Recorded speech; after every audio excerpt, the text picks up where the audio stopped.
Gentleman ಬೆಳಗ್ಗೆ ಎದ್ದ ತಕ್ಷಣ ಆ ಘಮಘಮಿಸುವಂತಹ ಕಾಫಿಯ ಒಂದು ಸಿಪ್ಪು ಸಿಗದಿದ್ರೆ ನಮ್ಮ ದಿನವೇ ಶುರುವಾಗಲ್ಲ ಅಲ್ವಾ?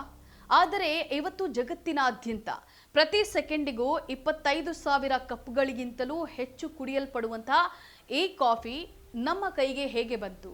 ಆಫ್ರಿಕಾದ ಕಾಡಿನಲ್ಲಿದ್ದಂಥ ಒಂದು ಹಣ್ಣು ಭಾರತದ ಬೆಟ್ಟ ಗುಡ್ಡಗಳಿಗೆ ಬಂದಂತಹ ಆ ರೋಚಕ ಕತೆ ಇಲ್ಲಿದೆ ನೋಡಿ. ಎಸ್ ವೀಕ್ಷಕರೇ, ನೆಲ ಜಲ ಭಾಷೆಗಾಗಿ ಪ್ರಾಮಾಣಿಕ ಪತ್ರಿಕೋದ್ಯಮ. ನೀವು ನೋಡ್ತಾ ಇದ್ದೀರಾ ಫೋಕಸ್ ಟಿವಿ. ನಾನು ಪವಿತ್ರ.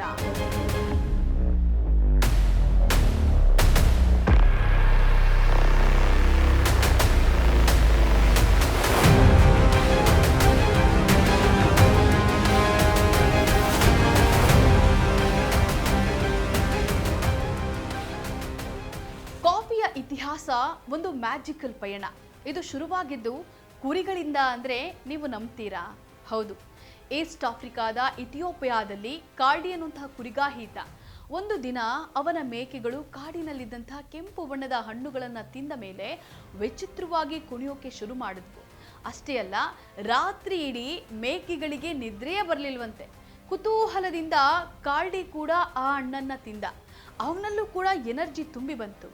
ಇದನ್ನು ನೋಡಿದಂತಹ ಸ್ಥಳೀಯ ಸನ್ಯಾಸಿಗಳು ಆ ಹಣ್ಣನ್ನ ನೀರಿಗೆ ಹಾಕಿ ಕುದಿಸಿ ಕುಡಿದ್ರು. ಆ ಪಾನೀಯ ಅವರ ಪ್ರಾರ್ಥನೆಯ ಸಮಯದಲ್ಲಿ ನಿದ್ದೆ ಬರದಂತೆ ತಡೆಯಿತು. ಮುಂದೆ ಇದು ಅರಬ್ಬರ ಪಾಲಿನ ಮ್ಯಾಜಿಕ್ ಡ್ರಿಂಕ್ ಆಯಿತು.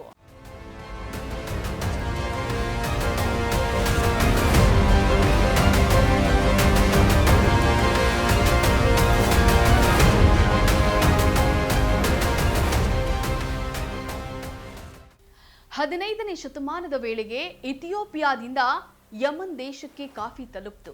ಅಲ್ಲಿನ ಜನರು ಇದನ್ನ ಕೌಹಾ ಅಂತ ಹೇಳಿ ಕರಿತಾ ಇದ್ರು. ಅರಬ್ ಜಗತ್ತಿನಲ್ಲಿ ಇದು ಎಷ್ಟು ಫೇಮಸ್ ಆಯ್ತು ಅಂದ್ರೆ, ಅವರು ಕಾಫಿ ಬೀಜಗಳನ್ನ ಬೇಯಿಸದೆ ಅಥವಾ ಸುಡದೆ ದೇಶದಿಂದ ಹೊರಗೆ ಸಾಗಿಸೋದನ್ನ ನಿಷೇಧಿಸಿದ್ರು. ಯಾಕಂದ್ರೆ ಅವರಿಗೆ ಇದರ ಮೇಲೆ ಏಕಸ್ವಾಮ್ಯ ಬೇಕಿತ್ತು. ಬೇರೆ ಯಾರೂ ಕೂಡ ಕಾಫಿ ಬೆಳೆಯಬಾರದು ಅನ್ನೋದು ಅವರ ಹಠವಾಗಿತ್ತು.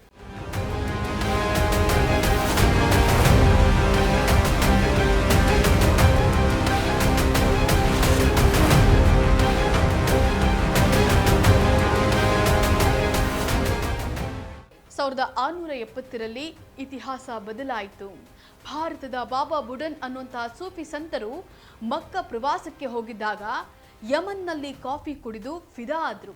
ಇದರ ಬೀಜಗಳನ್ನ ಹೇಗಾದ್ರೂ ಮಾಡಿ ಭಾರತಕ್ಕೆ ತರಲೇಬೇಕು ಅಂತ ಹೇಳಿ ನಿರ್ಧಾರವನ್ನ ಮಾಡಿದ್ರು. ಕಟ್ಟುನಿಟ್ಟಿನ ತಪಾಸಣೆ ಇತ್ತು.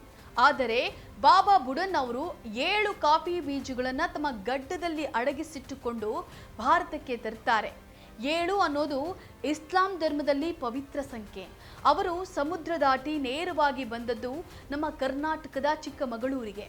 ಅಲ್ಲಿನ ಚಂದ್ರದೋಣ ಪರ್ವತದಲ್ಲಿ ಆ 7 ಬೀಜಗಳನ್ನ ನೆಟ್ಟರು. ಇವತ್ತು ಆ ಬೆಟ್ಟವನ್ನ ನಾವು ಬಾಬಾ ಬುಡನ್ಗಿರಿ ಅಂತ ಹೇಳಿ ಕರಿತೀವಿ. ಭಾರತದ ಕಾಫಿ ಸಾಮ್ರಾಜ್ಯ ಶುರುವಾಗಿದ್ದೇ ಅಲ್ಲಿಂದ ನೋಡಿ.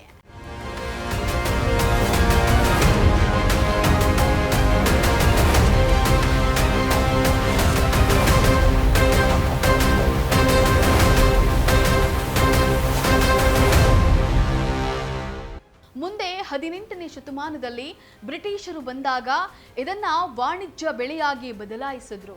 ಕೊಡಗು, ಹಾಸನ ಮತ್ತು ಕೇರಳದ ವೈನಾಡಿನಲ್ಲಿ ಕಾಫಿ ಎಸ್ಟೇಟ್ಗಳು ತಲೆ ಎತ್ತಿದ್ವು. ಇವತ್ತು ಇಡೀ ಭಾರತದ ಕಾಫಿ ಉತ್ಪಾದನೆಯಲ್ಲಿ ನಮ್ಮ ಕರ್ನಾಟಕ ಒಂದೇ 70%ಕ್ಕಿಂತ ಹೆಚ್ಚು ಪಾಲನ್ನ ಹೊಂದಿದೆ ಅಂದ್ರೆ ನಮಗೆ ಹೆಮ್ಮೆಯ ವಿಷಯ.